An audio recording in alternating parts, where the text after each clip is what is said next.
So good afternoon and welcome to Know Your Product Session. आज तीन products के बारे में डिटेल्स में डिस्कशन करेंगे।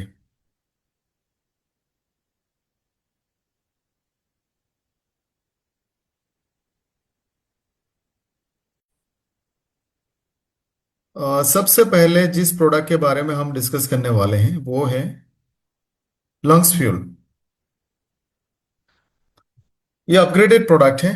इससे पहले लंग्स का जो प्रोडक्ट हम आपके लिए लेके आए थे उसमें कुछ इंग्रेडिएंट्स को ऐड ऑन किया गया है। सो पुराने लंग्स फ्यूल और लंग्स फ्यूल के मुकाबले इस लंग्स फ्यूल में बहुत सारे इंग्रेडिएंट्स अपडेटेड हैं, अपग्रेडेड हैं।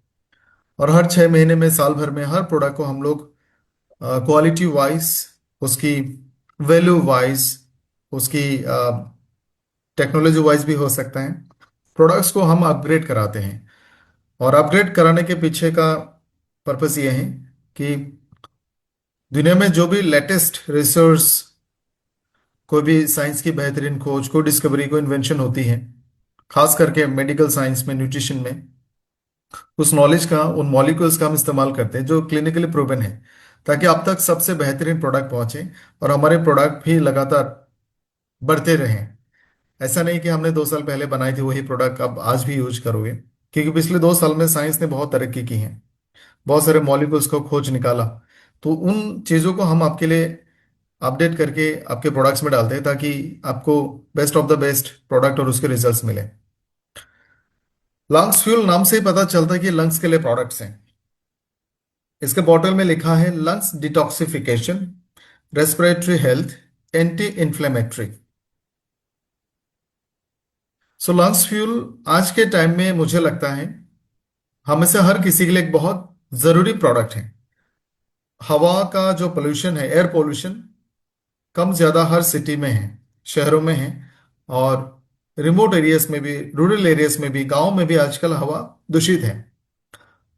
मोटरसाइकिल, गाड़ी की धुएं से नहीं बल्कि पेस्टिसाइड, खेतों में इस्तेमाल होने वाली केमिकल्स, ओजोन लेयर के टूटने से जो अल्ट्रा वायलेट रेडिएशंस आती हैं उसके कारण, बहुत सारे टॉक्सिन्स बहुत अलग अलग जगहों से रिलीज होते हैं उसके कारण एयर पोल्यूशन कम ज्यादा हर जगह में है। पेड़ पौधों को हमने काट के कम कर दिया। सो धरती पे ऑक्सीजन और कार्बन डाइऑक्साइड का जो बैलेंस है उसमें थोड़ा बहुत बदलाव है। सो हवा हर जगह में, सिवाय बहुत हाई अल्टीट्यूड के पहाड़ों में छोड़ के, हर जगह के हवा में थोड़ा बहुत प्रदूषण है। Same with water, soil. So हम जिस एनवायरनमेंट में रहते हैं आजकल, वो एनवायरनमेंट पूरा पूरा क्लीन नहीं है, प्योर नहीं है। उसमें बहुत सारे मिलावट हैं, उसमें बहुत सारे टॉक्सिन्स हैं। हमारा लंग्स हमारे नाक के थ्रू से, सांस लेने वाली पाइप के थ्रू से 24 घंटा हवा लेते रहते और छोड़ते रहती है। आपको शायद ये पता होगा कि अगर एक इंसान स्मोक करता है तो उसको जितना नुकसान होता है उससे ज्यादा नुकसान बगल में खड़े होने वाले इंसान को होता है जो स्मोक नहीं कर रहा है। जो बगल में खड़ा है उस इंसान को होता है, लेकिन वो स्मोक नहीं कर रहा है।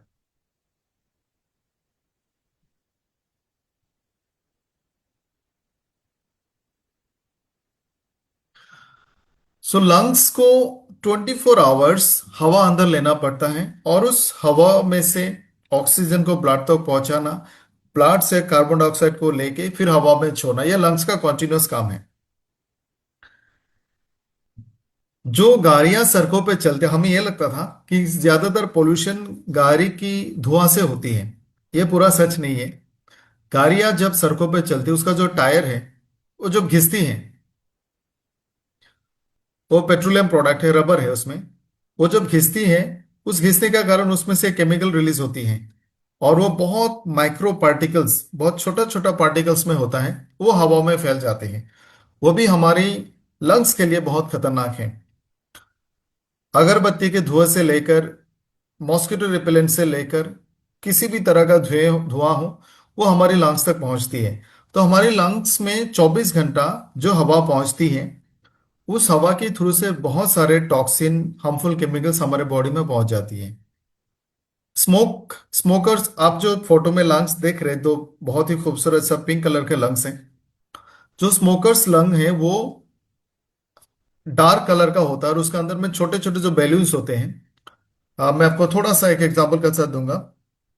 मान लेते हैं ये आपके लंग्स के अंदर में मौजूद एक छोटा सा एल्वियोले है, उससे भी बहुत छोटा है। ये दिखने में आपको काफी बड़ा दिख रहा है। इस तरह का बहुत सारे छोटे छोटे बैलून्स दोनों फेफड़ों में होता है। बहुत सारे छोटे छोटे बैलून्स, हजारों की लाखों की संख्या में। और इन बैलून के चारों तरफ खून की नलियों का एक बहुत बड़ा जाल होता है, जाला होता है। ब्लड वेसल्स के नेटवर्क होते हैं इस तरह से चारों तरफ। ये बैलून और ये ब्लड की जो पाइप्स है वो बहुत क्लोज कनेक्टेड होता है। जो भी खून वहां से गुजरता है वो आसानी से अपने अंदर मौजूद कार्बन डाइऑक्साइड को उन बैलून में छोड़ देता है और वो बैलून में हवा भरा होता है और वहां से ऑक्सीजन ले लेता है। स्मोकर्स का जो लंग है उसके बैलून के अंदर में सिगरेट की धुएं का एक कोटिंग होता है, मोटा सा कोटिंग, जिसके कारण वो गैस एक्सचेंज नहीं हो पाता आसानी से। एल्वुलर तक हवा जा रहा है, उसके चारों तरफ में ब्लड के वेसल भी है, लेकिन खून की नली से कार्बन डाइऑक्साइड बैलून के अंदर तक और बैलून के अंदर से ऑक्सीजन खून तक नहीं पहुंच पा रहे क्योंकि उसके अंदर में कोटिंग हो गया। इसके कारण स्मोकर्स को थकान होती है क्योंकि ऑक्सीजन नहीं मिल रही है। न्यूमोनिया जैसे बीमारियों में भी सिमिलर चीजें होती हैं। वायरस घुस जाने के कारण उन बलून्स के अंदर में वायरस इन्फ्लेम कर देती है, जिसके कारण गैसेस एक्सचेंज नहीं होती है। पोल्यूशन से भी होता है।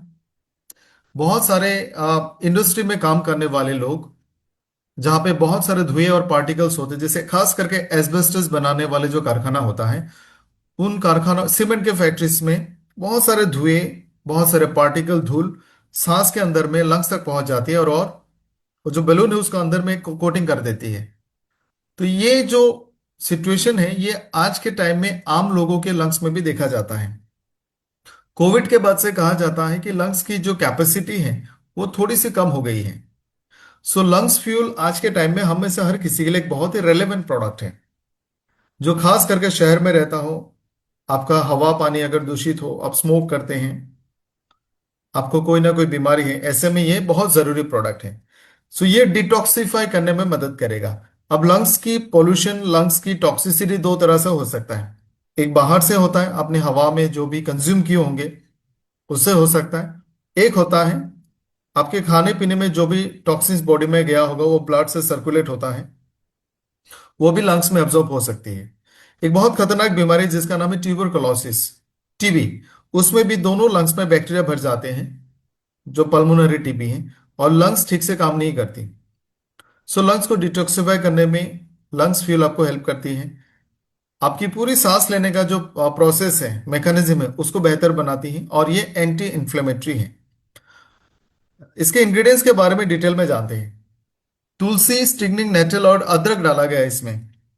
हम सबको पता है कि बचपन में हमें सांस की बीमारी में, खांसी में, सर्दी जुकाम में, बुखारों में तुलसी का रस में शहद, अदरक का रस मिला के दिया जाता था। और आयुर्वेदिक कॉफ सिरप भी सिमिलर फॉर्मूले से ही बनती है। बहुत सारे एलोपैथ के कॉफ सिरप में भी तुलसी डाला जाता है। तुलसी अपर रेस्पिरेटरी ट्रैक को क्लीन करता है, एंटी माइक्रोबियल भी है, एंटीऑक्सीडेंट भी है।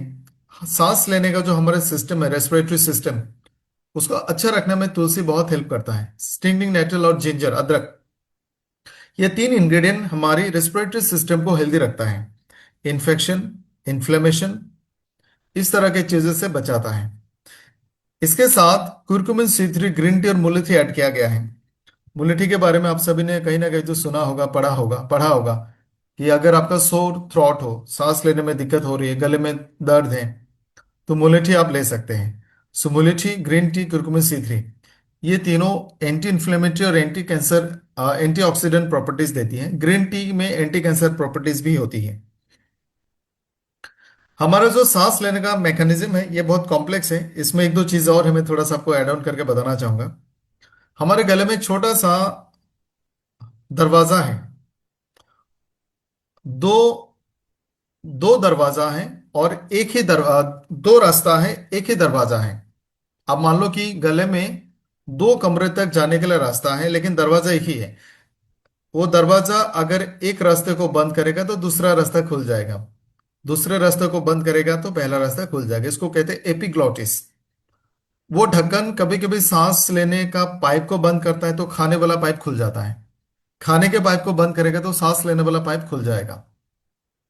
जब हम सॉल्व करते हैं यानी आप कुछ निगलने की कोशिश कर रहे हो, वो एक ऐसा मैकेनिज्म है कि उस मैकेनिज्म में सांस लेने वाला पाइप बंद होना ही है। जो सांस लेने वाला पाइप है ट्रैकिया, वहां से आगे बढ़ के ब्रोंकस ब्रोंकियोलस, इस तरह से पूरा पाइप है। इस पाइप का छोटे छोटे बालों के जैसा स्ट्रक्चर है। कोई भी धूल मिट्टी पार्टिकल जब उस सांस लेने वाले पाइप से गुजरती होगी तो इन हेयर लाइक स्ट्रक्चर में, उन हेयर लाइक स्ट्रक्चर में इरिटेशन होता है। जैसे आपको जब स्नीजिंग होती है, छींके आते हैं, शायद आपको पता होगा, आप जब छींकते हैं 100 किलोमीटर पर आवर की रफ्तार से आपके लंग्स हवा को बाहर फेंकता है। हमारे नाक में जो हेयर्स होते हैं उसमें कोई धूल या पार्टिकल अगर आता है तो वो एक प्रोसेस केमिकल स्टिमुलेशन को शुरू करती हैं। यानी ये पार्टिकल लंग्स तक ना जाए उससे पहले ही ब्रेन को पता चलता है कुछ पार्टिकल घुस गया है, और छींकने की प्रोसेस को स्टार्ट करता है और वो पार्टिकल बाहर चला जाता है। सेम प्रोसेस ट्रेकिया में भी होता है। ट्रेकिया में एक और प्रोसेस होती है, जब कोई धूल मिट्टी पार्टिकल वहां पे पहुंच जाते हैं तो उसमें एक म्यूकस रिलीज होती है, जिससे खांसी में हमारे बलगम निकलती है। वही बलगम हमारी ट्रेकिया में होती है, ताकि वो पार्टिकल अंदर ना जाए बल्कि उस म्यूकस में फंसा रहे, और जब आप खांसोगे उसके साथ वो बाहर आएगा।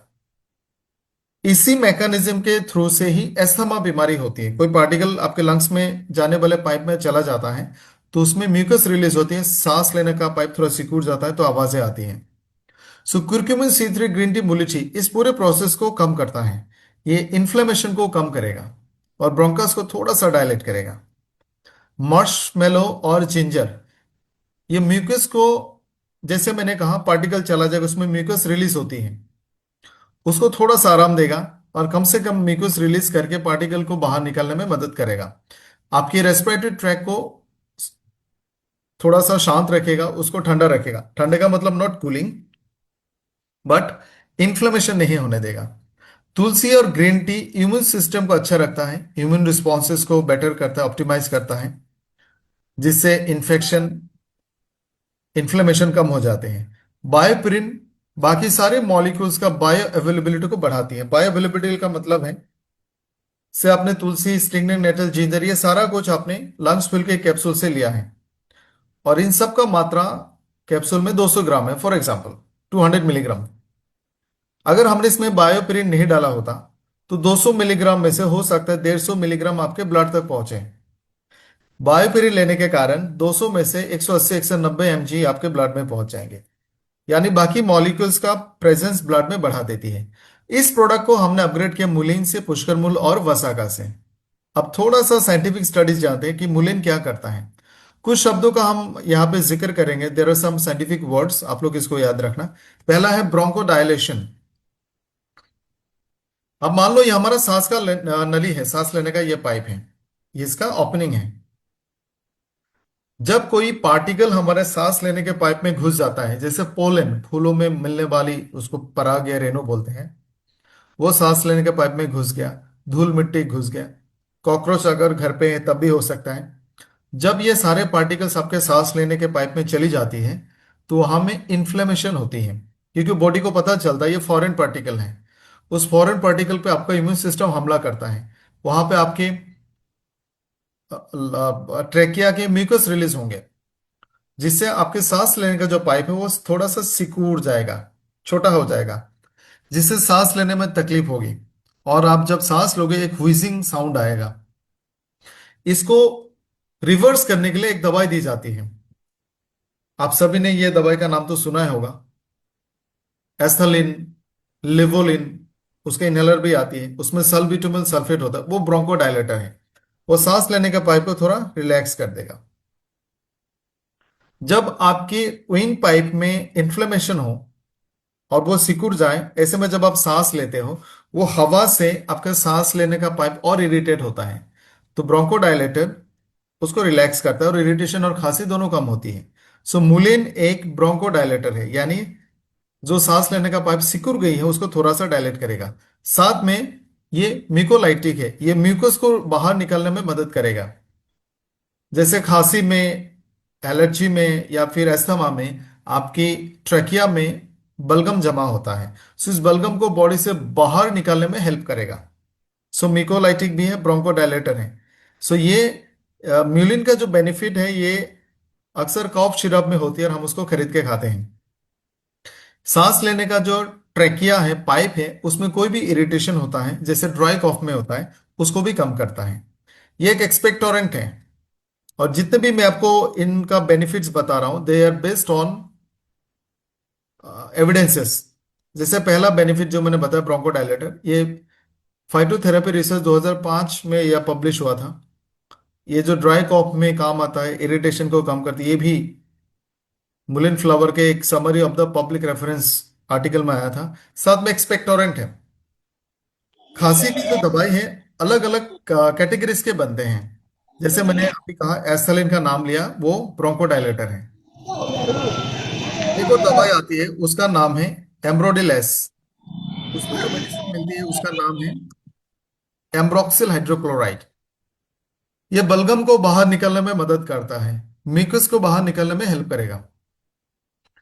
ये दवाई लेने से जो आपका म्यूकस है, बलगम है, वो थोड़ा सा पतला हो जाता है और ये बड़े आसानी से खांसी के साथ बॉडी से बाहर आती है। इसको कहा जाता है एक्सपेक्टोरेंट।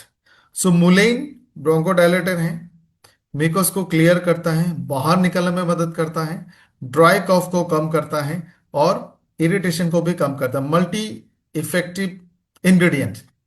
सो ये हर तरह का खांसी, लंग्स फ्यूल आप किसी को भी किसी भी तरह का खांसी की बीमारी में दे सकते हैं।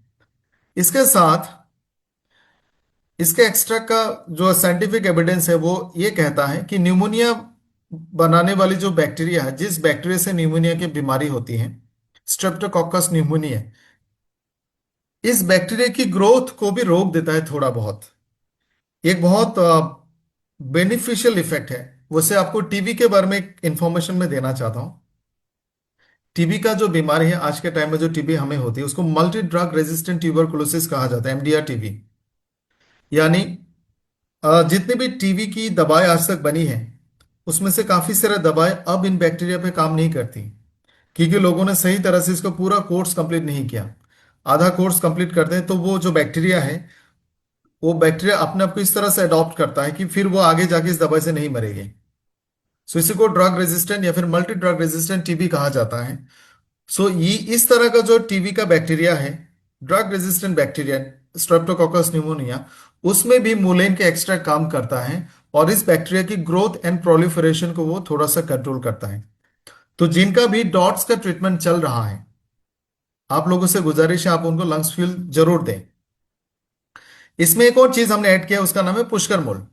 ये एस्थमा के जितने भी सिम्टम्स होते हैं, जैसे सांस लेने का जो रफ्तार है वो तेज हो जाना, सांस लेने में तकलीफ होना, व्हीजिंग साउंड आना, रेस्पिरेटरी का स्पीड बढ़ जाना, शॉर्ट ब्रीथ होना, ये सारे सिम्टम्स को कम करेगा। इसके साथ ये एंटी हिस्टामिनिक है। ये वर्ड भी थोड़ा सा एक्सप्लेन करना होगा। हमारे बॉडी के हर जगह में एक खास तरह का सेल पाई जाती है जिसका नाम है मास्ट सेल। आप ये मान सकते हैं कि ये mast cell specially immune response के लिए बनाई गई है।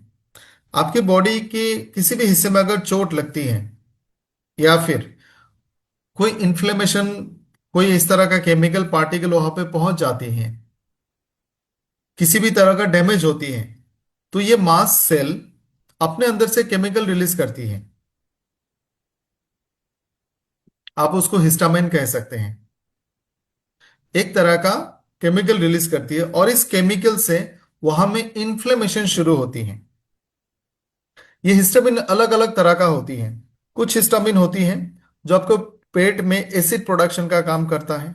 कुछ हिस्टामिन ऐसी होती है जो अगर रिलीज हो गया, उस जगह को लाल कर देगा, वो हमें स्वेलिंग होगा, वो गर्म होगा, वो हमें पेन भी हो सकता है। सो एस्थमा में, सांस लेने की पाइप में इस तरह का हिस्टामिन के कारण आपको इन्फ्लेमेशन होती है, सांस लेने में तकलीफ होती है। सो पुष्कर मूल इस हिस्टामिन की प्रोडक्शन को थोड़ा सा रोक देता है, इसलिए इसको एंटी हिस्टामिनिक कहा जाता है। आप जो सेट्रिजिन का टैबलेट लेते हैं, वो इसी मैकेनिज्म से काम करता है। एसिलॉक का टेबलेट आप लेते हैं, रेनिटिडिन, वो पेट में हिस्टामिन की प्रोडक्शन को रोक के एसिड की प्रोडक्शन को रोक देती है। सो पुष्कर मूल एक बहुत ही इफेक्टिव एंटी एस्मेटिक मेडिसिन जैसा काम करेगा। ये मास्ट सेल को स्टेबलाइज करेगा, इसको हिस्टामिन रिलीज करने नहीं देगा, और आपको इन्फ्लेमेशन को कम कर देगा। इसके अलावा ये ब्रोंकोडायलेशन का काम भी करता है। सो पुष्कर मूल का डायरेक्ट बेनिफिट एस्थमेटिक पेशेंट को मिलेगा, हिस्टामिन रिलीज बंद हो जाएगा और ब्रोंकोडायलेशन। इसके साथ इसमें वसा का भी डाला गया है। वसा का एंटीटशिव है, यानी खांसी का जो फीलिंग्स होती है उसको बंद कर देगा। बहुत बार आपको ऐसा भी खांसी होता है कि आप इसको रोक नहीं सकते हैं, ये चलते जाता है चलते जाता है, 1 मिनट 1.5 मिनट तक होता है, 2 मिनट तक भी हो सकता है। सो खांसी को रोक देगा, इसीलिए इसको एंटीटसिव कहा जाता है। इसके साथ साथ ये थोड़ा बहुत ब्रोंकोडायलेशन का काम भी करेगा। एक और कॉफ सिरप आता है जिसका नाम है ब्रोमोहेक्सिन, वो खांसी को रोक देता है, खांसी होने नहीं देता। सो वासा का उसके जैसा ही काम करता है। वासा का हो, मुलेन हो, पुष्कर मूल हो, ये सारे प्लांट एक्सट्रैक्ट्स हैं और बहुत वाइडली आयुर्वेदिक मेडिसिन में कॉफ सिरप में यूज होती हैं। वसाका में दो मेडिसिन या फिर दो एल्कलॉइड मिलती है जिसका नाम है वेसिसिन एंड वेसिसिनॉन। ये ब्रोंकोडायलेशन का काम करता है, ये एंटीटसिव और एक्सपेक्टोरेंट है। यानी आपको तीनों न्यू अपग्रेडेड मॉलिक्यूल से आपको बहुत अलग अलग तरह का एंटी कॉफ एंटी एस्मेटिक बेनिफिट्स मिलेंगे। इसका डोजेस है 1 से 2 कैप्सूल, दिन में 2 बार या 3 बार आप ले सकते हैं। एक और प्रोडक्ट के बारे में हम बात करेंगे, प्रो वाइटलाइजर H12। बहुत बार इस प्रोडक्ट को हम मिसअंडरस्टूड करते हैं, हमें लगता है ये एक रिप्रोडक्टिव हेल्पिंग प्रोडक्ट नहीं है। एक इंसान का जो डेली का एक्टिविटी होता है, चलना फिरना, उठना बैठना, काम करना, मूवमेंट करना, फिजिकल एक्टिविटी होना, मेंटल एक्टिविटी होना, सुबह 8 या 9 बजे से लेकर शाम को 7-8 बजे तक आप बहुत ही एक्टिव रहते हैं, फिजिकली, मेंटली, इमोशनली, साइकोलॉजिकली। इस प्रोसेस में आपको बहुत सारा एनर्जी की जरूरत होती है, और ऐसे भी बहुत सारे न्यूट्रिशन की जरूरत होती है जो ब्लड, जो ब्रेन और बॉडी को कोऑर्डिनेट करे। आपने जो सोचा, आपको जो करना है, उस तरह से आपका बॉडी कोऑर्डिनेट करता है। एक दिन में एक फुल डे वर्किंग इंसान बहुत ज्यादा एनर्जी स्पेंड करता है और उसका एक मेजॉरिटी एनर्जी ब्रेन के द्वारा इस्तेमाल की जाती है। आप देखोगे, आप 30 के बाद ये एनर्जी आपका धीरे धीरे कम होने लगती है। इसका कारण ये नहीं है कि हमने खाना कम खाया, इसका कारण है कि 30 के बाद से हमारे एनिमन की मात्रा कम होने लगती है, सेल्स बूढ़े होने लगते हैं, मेटाबॉलिज्म स्लो होने लगती है, ब्रेन बॉडी कोऑर्डिनेशन होने लगती है, और बहुत सारे खास न्यूट्रिशन की मात्रा भी बॉडी में धीरे धीरे कम होने लगती है। सो प्रो वाइटलाइजर H12 एक कंप्लीट प्रोडक्ट है। आप इसको मेल टॉनिक कह सकते हैं, टॉनिक फॉर एवरीथिंग। ये वाइटेलिटी एंड स्टेमिना को बढ़ाएगा, आपके रोजमर्रे की भागदौड़ की जिंदगी में आपको एनर्जी देगा। ये टेस्टोस्टेरोन की मात्रा को भी बढ़ाएगा, muscle growth, muscle recovery, wear and tear होने से उसको रिपेयरिंग इसमें हेल्प करेगा, परफॉर्मेंस, एक्टिविटी, फिजिकल परफॉर्मेंस को बढ़ाएगा, और आपकी ब्रेन फंक्शन और मूड को इनहेंस करेगा। सो प्रो वाइटलाइजर H12 सिर्फ एक मेल रिप्रोडक्टिव प्रोडक्ट नहीं है, इससे कंप्लीट मेल टॉनिक। इसका मतलब ये नहीं कि फीमेल्स गलती से भी इसको नहीं खा सकते, खा सकते हैं। सिर्फ उनमें टेस्टोस्टेरोन की मात्रा नहीं बढ़ सकती, बाकी उनको फिजिकल मेंटल बेनिफिट जरूर मिलेंगे, लेकिन उनके लिए हमने अलग से स्पेशल प्रोडक्ट बनाए हैं। प्रो वाइटलाइजर H12 में हमने कोर्डिसिव्स डाले हैं, अश्वगंधा, शिलाजित, योहिम्बे। ये वही कोर्डिसिव है जो हमने कोर्डिसिव कोर्डिसिव कॉफी में भी डाला है। एक खास तरह का मशरूम है जो सदियों से इस्तेमाल होती आ रही है, ट्रेडिशनली लोगों ने इसको खाने में रखा, और इससे लोगों के ऑक्सीजन की मात्रा, स्टेमिना, एनर्जी, बॉडी की फंक्शनैलिटी, एंटी एजिंग प्रॉपर्टीज पाया गया है। सो कोर्डिसिव, अश्वगंधा, शिलाजित, योहिम्बे, ये ब्रेन बॉडी की कोऑर्डिनेशन, बॉडी की ग्रोथ, ओर एंड टियर को रिपेयर करना, मसल मास को बढ़ाना, muscle growth and recovery, physical stamina, activity के लिए आपको एनर्जी देना, ये सारा फंक्शन को बढ़ाती हैं। सेकेंड कैटेगरी हॉर्नी गोट वीट, शतावरी यहिम्बे, ये तीनों प्रोडक्ट सेक्सुअल हेल्थ को बढ़ाता है, लिविडो और परफॉर्मेंस को बढ़ाती हैं। पाइन बार्क एक्सट्रैक्ट ये सर्कुलेटरी सिस्टम को इन्हांस करती हैं, बॉडी में ब्लड सर्कुलेशन बढ़ जाएगी, जिससे आपका ब्रेन, आपकी बॉडी, आपके सारे ऑर्गन्स ज्यादा अच्छा काम करेगा। शतावरी और अश्वगंधा हार्मोन को बैलेंस करेगा। अश्वगंधा ब्रेन और बॉडी का कोऑर्डिनेशन, मसल की ग्रोथ एंड डेवलपमेंट, ओरिएंट टेयर का रिपेयर करना। उसके साथ में अगर आपकी मसल मास कमजोर हो गया है, मसल कम हो गया है, उसको बिल्ड होने में मदद करना। ब्रेन के फंक्शन, मूड, स्ट्रेस को कम करना, इन सारे फंक्शंस को बढ़ाता है। पाइन बार्क हॉर्नी गोट इरेक्टल डिस्फंक्शन जो मेल में होता है उसको कम कर सकता है। पिपरिन एंटी इंफ्लेमेटरी है, और ये साथ में बाकी इंग्रेडिएंट्स का अवेलेबिलिटी बढ़ा देती है। इसको हमने इनहेंस किया है, अपग्रेड किया है टेस्टोफेन, कॉच बीच, गोखरू और कोरियन रेड जिनसेंग। इन सारे मॉलिक्यूल्स का एक बार साइंटिफिक एविडेंस देख लेते हैं। टेस्टोफेन ये पेटेंटेड है, ट्रेडमार्क वाला भी है। ये फेनुग्रीक है, आपको फेनुग्रीक बड़े आसानी से कहीं भी मिल सकती है। फेनुग्रीक में जो एक्टिव मेडिसिनल कंपाउंड पाई जाते हैं उसका नाम है फेनुसाइड। आमतौर पे कोई भी फेनुग्रीक में आपको 15, 20, 25% फेनुसाइड मिलती है, एक तरह का ग्लाइकोसाइड है। लेकिन हमने सिर्फ एक पर्टिकुलर फार्म के द्वारा बनाया हुआ फेनुग्रीक लेते हैं, और उन्होंने इसका नाम रखा टेस्टोफेन, क्योंकि जब तक वहां में फेनुसाइड की मात्रा 50% नहीं होगा तब तक वो अपने स्टैंडर्ड के हिसाब से इसको प्रमोट नहीं करते। लाइक अश्वगंधा जहां पे उथिनोलाइट 5% होता है, सो टेस्टोफेन में भी फिनोसाइड की मात्रा मिनिमम 50% होता है। इससे कम में वो लोग इसको मार्केट नहीं करते, यानी मार्केट के कंपैरिजन में आपका टेस्टोफेन में फेनोसाइड की मात्रा कम से कम 5-6 गुना ज्यादा होती है, इसलिए इसका बेनिफिट भी आपको ज्यादा मिलेंगे। सो टेस्टोफेन में मिलने वाली फेनोसाइड टेस्टोस्टेरोन की मात्रा को बढ़ाएगा, मसल स्ट्रेंथ को बढ़ाएगा और सेक्सुअल फंक्शन को बढ़ाएगा। टेस्टोफेन का एक और साइंटिफिक एविडेंस कहते हैं, ये 2020 में पब्लिश हुआ था, एक्सरसाइज परफॉर्मेंस को बढ़ा देती है। एक्सरसाइज परफॉर्मेंस का मतलब है सरल भाषा में से, आप नॉर्मल सिचुएशन में सुबह उठ के एक्सरसाइज करते हैं और आप 1 घंटा एक्सरसाइज आराम से कर पाते हैं, फिर आप थक जाते हैं। टेस्टोफेन के माध्यम से अगर आपने इसको सही तरह से इस्तेमाल किया है, सो 1 घंटे के एक्सरसाइज के जगह पर आप देर से ज्यादा घंटा एक्सरसाइज कर लोगे, फिर भी आप थकोगे नहीं। टेस्टोफेन की एक और स्टडी कहती है कि हमने काफी ये 600 mg करके पर पर्सन दिया गया था पर डे। 8 हफ्ते का ये पता चला कि उनकी बॉडी में मसल की मात्रा बढ़ गई, फैट की मात्रा कम हो गई। एक और स्टडी कहती है, वो 12 हफ्ता का स्टडी था, ये 2016 का स्टडी है, कि फेनोसाइड की या फिर टेस्टोफेन के इस्तेमाल से उनके बॉडी में टोटल और फ्री टेस्टोस्टेरोन की मात्रा कंपैरेटिवली बहुत बढ़ गया है। फीमेल्स में एक एज आता है, स्टेज आता है जिसको हम कहते हैं मेनोपोज, यानी उनकी रिप्रोडक्टिव कैपेसिटी और फंक्शन कम हो गया, फिर खत्म हो गया।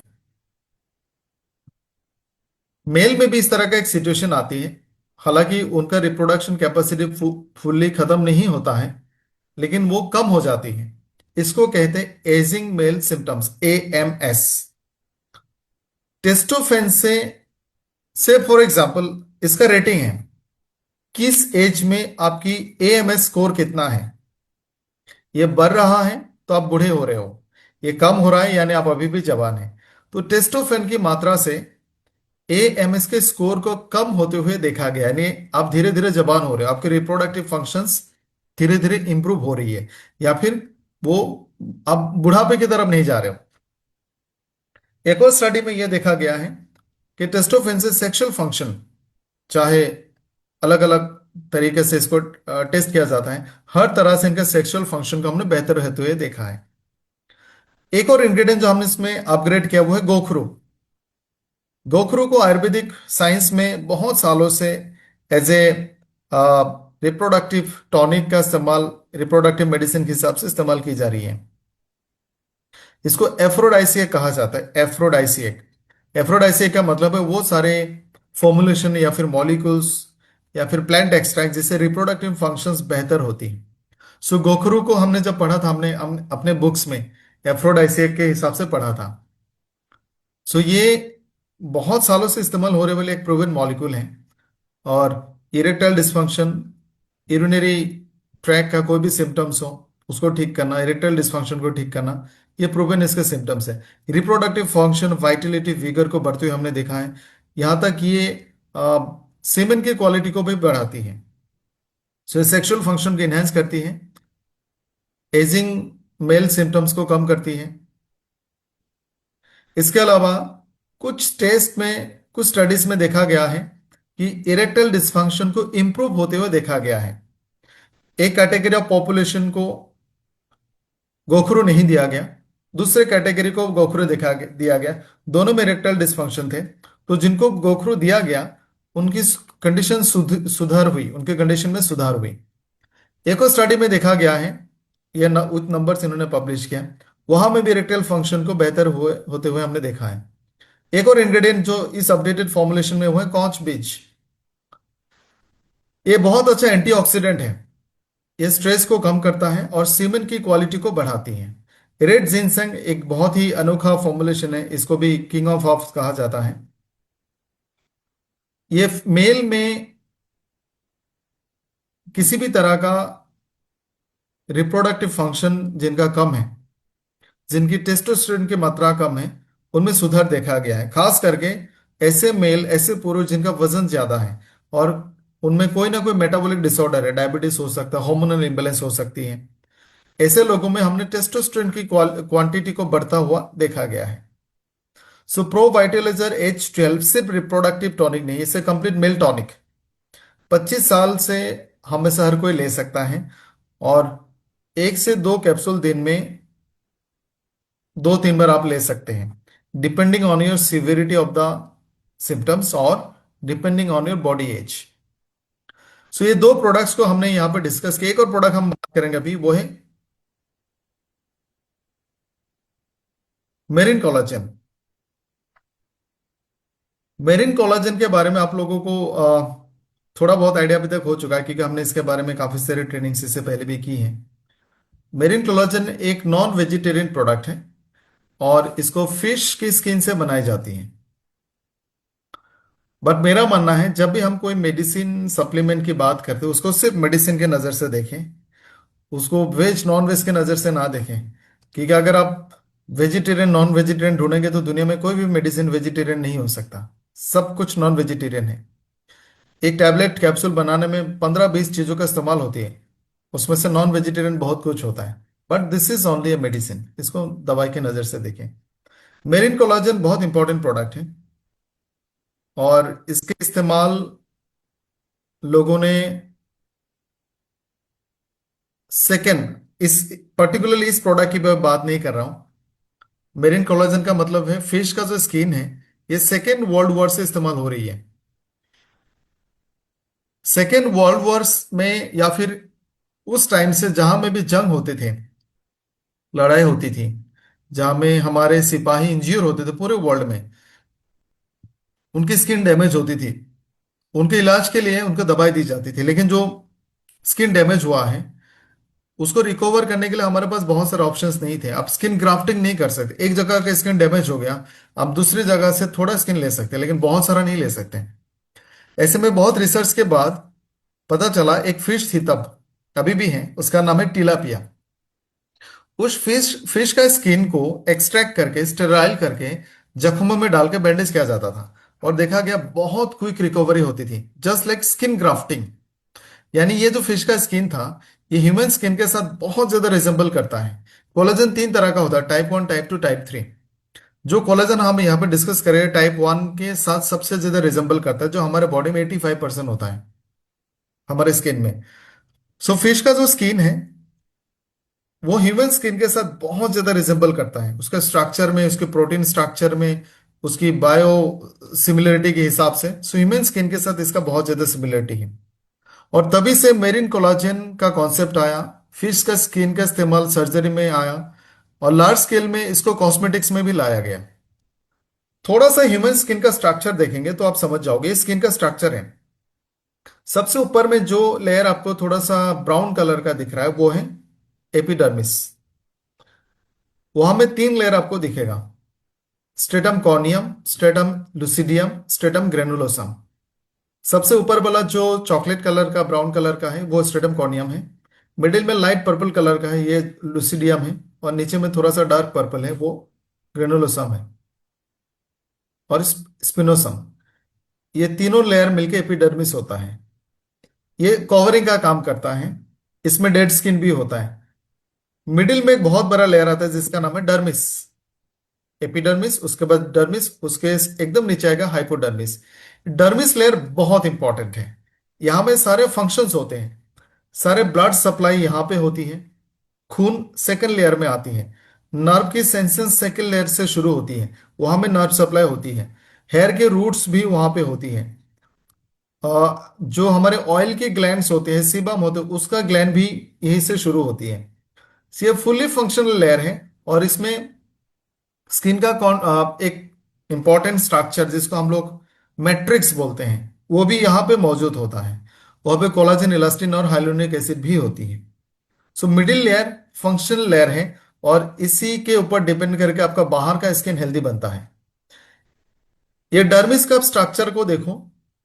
यहाँ में जो लंबा लंबा नीचे का जो स्ट्रक्चर है, जहाँ पे एरोस हमने लगा के रखे, जो थोड़ा डार्क ब्राउन कलर का लाइन लाइन है, वो कोलाजन है। दो कोलाजन को आपस में बांध के रखता है इलास्टिन। और यहां पे आपको हाइलुरोनिक एसिड भी मिलेंगे। और यहां में खास तरह का सेल मिलेगा जिसका नाम है फाइब्रोब्लास्ट। और ये इस मैट्रिक्स को कनेक्ट करके रखता है, एक के साथ एक जुड़ा रहता है।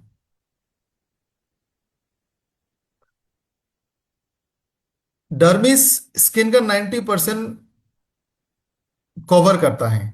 एपिडर्मिस और हाइपोडर्मिस मिलकर सिर्फ 10%। बाकी 90% आपका जो स्किन है वो डर्मिस से बनती है, मिडिल लेयर से।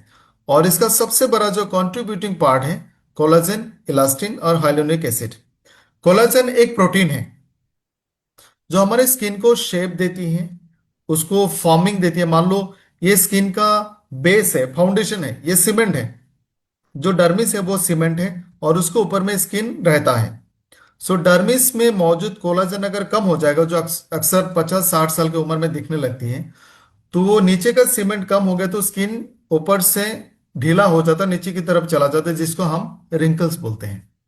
सो कोलाजन स्किन को स्ट्रांग बनाती है, स्किन को शेप देती है, इसको टाइट रखता है।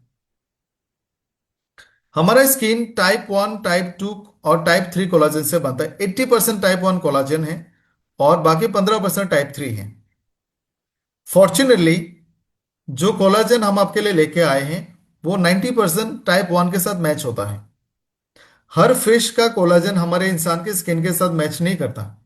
दुनिया में लगभग सारे एनिमल्स के साथ टेस्ट की गई है, हर तरह का जानवर का स्किन को चेक किया गया, लेकिन मेरिन फिश का जो स्किन है उसका रिजेम्बलेंस हमारे स्किन के साथ 90% मैच होता है। वक्त के साथ आपका स्किन में मौजूद इलास्टिन, कोलाजिन, हाइलुरोनिक एसिड की मात्रा धीरे धीरे धीरे कम होती है और स्किन ऐसे ढीला होकर नीचे आ जाते हैं, जिसको आप रिंकल्स बोलते हैं। वक्त के साथ कोलाजन की मात्रा और क्वालिटी दोनों कम होता है और ये रिपेयर नहीं होता है, क्योंकि उतना कोलाजन हम नहीं खा सकते, उतना कोलाजन का हमारे पास सोर्सेज भी नहीं है। सो ये नेचुरली कम होता है और नेचुरली रिप्लेनिश नहीं होता। हर साल करीब 1-2% कोलाजन आपका कम हो जाएगा, कोलाजन इलास्टिन। सो इसको पूरा पूरा कवर करने के लिए आपको कोलाजन का सप्लीमेंट लेना ही पड़ता है। बहुत सारे दूसरे कारणों से भी आपका कोलाजन डैमेज हो सकते हैं, जैसे ultraviolet radiation, smoking, nutrition deficiency, stress, pollution, alcohol, ageing के कारण, फ्री रेडिकल्स के कारण, नींद ना आने से, हार्मोनल चेंजेस से, और बहुत ज्यादा शुगरी फूड लेने से या कार्ब्स लेने से। सो स्किन के लिए कुछ हेल्दी प्रैक्टिस जरूरी है: hydration, nutrition, sleep and stress को कम करना। सो एक मेरिन कोलाजन प्रोडक्ट हम आपके लिए पेश करते हैं जो जापानीज इंजा कंपनी से मंगवाई जाती हैं। एंड ये माना जाता है कि दुनिया का सबसे बेहतरीन मेरिन कोलाजन, ये पेटेंटेड है। इसको हमने मैंगो फ्लेवर से इनहेंस किया और इसको हमने फोर्टिफाई किया विटामिन सी, ई, बायोटिन, कुर्कुमिन, कॉपर और जिंक से। ये हाइड्रोलाइज्ड कोलेजन पेप्टाइड से। पेप्टाइड का मतलब आप मान लो छोटा प्रोटीन, हम इसको बड़ा प्रोटीन तो नहीं कह सकते जिसमें बहुत सारे अमीनो एसिड है, ऐसा नहीं है। ये 2-3 अमीनो एसिड से बनते हैं और हाइड्रोलाइज्ड है। हाइड्रोलाइज्ड का मतलब ये मान सकते हैं कि इजी टू बी डाइजेस्टेड, बहुत आसानी से ये एब्जॉर्ब हो जाएगा। दुनिया का सबसे अच्छा कोलाजन जापान का इंजा ही बनाती है और इसको best of the collagen in the world माना जाता है। इसके बेनिफिट, इसकी क्वालिटी, इसकी बायो अवेलेबिलिटी, इसकी क्वालिटी कंट्रोल सब कुछ बेहतर है। ये जो मेरिन कोलाजन है इसकी कुछ खासियत है। पहला है सस्टेनेबल। इसको इस तरह से बनाया जाता है ताकि एनवायरनमेंट को नुकसान ना हो। जितना कोलाजन एक्सट्रैक्ट किया जाता है उतना ही फिश को दोबारा प्रोड्यूस किया जाता है। इसकी जो पेप्टाइड की क्वालिटी है, ये बहुत हाई क्वालिटी पेप्टाइड है और ये बहुत आसानी से आपके बॉडी में एब्जॉर्ब होती है। इसमें टाइप 1 और टाइप 3 कोलाजन डाला गया है। जो 80% कोलाजन टाइप 1 है और 15% टाइप 3। हाइड्रोलाइज्ड है, easy to digest and absorb. Genetically modified यानी हाइब्रिड फिश का इस्तेमाल हमने नहीं किया है। ये मेडिकल ग्रेड के हिसाब से इसको डिजाइन किया गया है। बायो अवेलेबिलिटी बहुत अच्छा है इसका। साइंटिफिक एविडेंसेस रिसर्च बेस्ड है और इसका क्वालिटी भी बेहतरीन है। स्टडीज कहती है 2008 में एक स्टडी हुआ था टोक्यो में, जापान में, 33 फीमेल्स में जिनका उम्र 40 से 59 तक था। 40 to 59 की एज ग्रुप थी उनकी। उन्होंने रोजाना 2 महीनों तक कोलाजन लिया। यही कोलाजन उनका हाइड्रोलाइज्ड। रोजाना 2 महीनों तक उन्होंने कोलाजन लिया और ये देखा गया उनकी स्किन का जो हाइड्रेशन है, रेजिलियंस है, आप ये कह सकते, स्किन का जो क्वालिटी है उसमें 91% इंप्रूवमेंट था। एजिंग उनका कम हो गया, रिंकल्स कम हो गए, स्किन स्मूथ हुआ, स्किन में एक शाइन और ग्लो आया। ये सारी स्टडी सजेस्ट करती हैं कि स्किन की जो मॉइस्चर है, उसकी जो इलास्टिसिटी है, उसकी जो हाइड्रेशन है, वो कोलाजन से बेहतर होती है। इसको हमने फोर्टिफाई किया विटामिन ई से जो एंटीऑक्सीडेंट है और ये कोलाजन के प्रोडक्शन को बढ़ाती है। विटामिन सी और विटामिन ई कोलाजन के प्रोडक्शन को बढ़ाती हैं। ये सनलाइट से होने वाले डैमेज को प्रोटेक्ट करता है, डैमेजेस को रोकेगा, आपकी स्किन को हाइड्रेट और मॉइस्चराइज करता है, रिंकल्स को और फाइन लाइंस को कम करता है, इलास्टिसिटी को बढ़ाता है, स्किन की बैरियर कैपेसिटी को बढ़ाता है और इन्फ्लेमेशन को कम करेगा। विटामिन सी अगेन कोलाजन के प्रोडक्शन को बढ़ाता है, स्किन की टोन और ब्राइटनेस को बढ़ाता है, एंटीऑक्सीडेंट है, प्लम्पीनेस को कम करेगा, हाइड्रेटेड रखेगा, फाइन लाइंस और रिंकल्स को कम करता है, स्किन की टेक्सचर क्वालिटी को बेटर बनाती है, दाग धब्बे और पिगमेंटेशन को कम करता है और सनलाइट से होने वाले डैमेज को रोकेगा। कॉपर भी एंटीऑक्सीडेंट है, ये भी कोलाजन के प्रोडक्शन को बढ़ाती है, एंटी माइक्रोबियल है। आप लोगों को पता होगा बचपन में हम लोग कॉपर के बर्तन में खाना खाते थे। इसको कांस का बर्तन कहता था, शायद कांस का बर्तन। क्योंकि कॉपर एंटी माइक्रोबियल है। कॉपर में आप खाना रखो वो वो प्रिजर्वेटिव की तरह काम करता है, उसमें बैक्टीरिया ग्रो नहीं हो सकती। सो कॉपर एंटी माइक्रोबियल प्रॉपर्टी देती है। इसको हमने कोलाजन में डाला है। स्किन की टोन को बेटर बनाएगा, एक व्हाइटनेस देगा, फाइन लाइंस और रिंकल्स को कम करेगा, इलास्टिसिटी को बढ़ाता है और एनवायरमेंटल से होने वाले स्ट्रेसेस को कम करेगा। जिंक एक्ने पिंपल्स को रोकता है, स्किन को हाइड्रेटेड रखता है, ये एंटी एजिंग है। स्किन की इरिटेशन को कम करेगा, स्किन की इलास्टिसिटी यानी टाइटनेस को बढ़ाएगा। टाइटनेस का मतलब है आप इसको खींचोगे तो तुरंत वापस जाएगा, वो ढीला लूज नहीं रहेगा, स्किन टाइट रहेगा। इन्फ्लेमेशन को कम करेगा, सनलाइट से होने वाले डैमेज को कम करता है, दाग धब्बे को कम करता है। कोई भी जो मार्केट में मिलने वाले कोई भी कोलाजन है उसके मुकाबले आपके कोलाजन में बहुत सारे खासियत है। ये हाइड्रोलाइज्ड है और जापानीज इंजा के मेरिन कोलाजन से बनाया गया है। दूसरा वाला एनिमल सोर्सेज से ली गई है जिसमें एनिमल बोन्स का इस्तेमाल होता है। उसका बायो अवेलेबिलिटी और इसके ह्यूमन स्किन के साथ जो मैचिंग है तो मेरिन के जितना 90% तक नहीं है। ये पेटेंटेड इंजा से लिया गया है जिसके क्वालिटी, उसका फीचर्स, उसका बेनिफिट बेहतरीन है। नॉर्मल कोलेजन इतना एफिशिएंट नहीं है। इसका बायो अवेलेबिलिटी 1.5 गुना ज्यादा होगा, इसका रेट ऑफ एब्जॉर्प्शन 1.5 गुना ज्यादा है। नॉर्मली जो मार्केट में मिलती है उसका लो एब्जॉर्प्शन है। हमने इसको फोर्टिफाई किया vitamin C, E, copper and zinc और बायोटिन से। मार्केट में आपको मैक्सिमम विटामिन सी के साथ ही फोर्टिफाइड मिलेंगे। इसमें हमने कुरकुमिन भी ऐड किया है, मार्केट में आपको नहीं मिलेगा। इसमें नो शुगर, मार्केट वाला आपको शुगर मिलेगा। इसमें आर्टिफिशियल कलर फ्लेवर नहीं डाला गया है, लेकिन मार्केट वाला में आपको ये भी मिलता है। आप मेरिन कोलाजन को इसी तरह का अलग अलग स्मूदी बना के ले सकते हैं। Collagen, pineapple, frozen, frozen mango, frozen banana, coconut milk, chia seeds के साथ इस तरह से अलग अलग ब्लेंड में आप ले सकते हैं एज यू विश।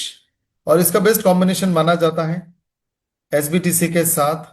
आप इसके साथ क्वाटसी के प्रोडक्ट रेंज यूज करें, एक लिवर का टॉनिक यूज करें, एलोवेरा, एबीबीटी जूस, एलो जेल, इन सारे प्रोडक्ट्स का इसके साथ बेहतरीन इस्तेमाल कर सकते हैं। So this is all about सब प्रोडक्ट्स जो आज हमने डिस्कस किए हैं। सबसे पहले हमने डिस्कस किया lungs fuel, then pro vitaliser H12 and marine collagen. Thank you so much.